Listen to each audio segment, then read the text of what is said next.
We are following a series of shootings around Southeast Texas tonight. First in Beaumont, where a robbery turned deadly. We're breaking down those details in just a bit.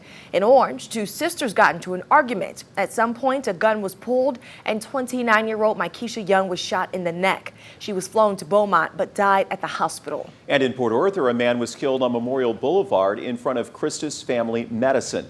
26-year-old Brittany Thames under arrest in connection with the murder of her boyfriend Ronald Frazier following an argument and that Port Arthur shooting. Police say their investigation continues. Now in Beaumont, one man died and another remains in the hospital following a robbery turned deadly shooting in the city's north end. Yeah, this was the 15th homicide in Beaumont this year. 12 News reporter James Grant caught up with BPD today to talk about what they're seeing in terms of deadly violence.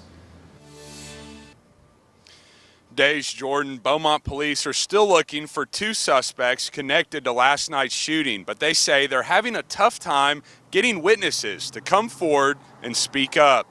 Beaumont Police say two men were robbed and shot late Wednesday night on Hayes Lane as they were working on a car in front of a home. This is surveillance video from a nearby home released by BPD showing two suspects walking towards the victims last night. One man, 37-year-old Matthew Dragolski, died at the scene and the other remains hospitalized. Now police need your help cracking the case. Whether they witnessed it because they live in the area or maybe they saw something on social media, maybe they recognized the suspect on surveillance video. But Morrow says it's not always easy getting people to speak up. We absolutely understand that people are nervous sometimes to be seen speaking to police. Morrow says recent violent crimes, including last night's deadly shooting, are part of a disturbing trend. And unfortunately, we're seeing a trend of juveniles committing more and more violent crimes, felonies. Morrow says police attribute many of these crimes to pop culture that promotes drugs, sex, and violence. But she says BPD is also taking action to crack down on these violent crimes, thanks to their newly formed intelligence unit. That's kind of the new trend in law enforcement, is leaning towards intelligence-led policing.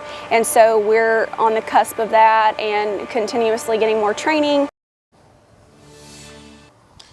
Again, BPD urges anyone with any info from last night's shooting to please call Beaumont Police at 409-832-7054 or Crime Stoppers of Southeast Texas at 409-833-TIPS.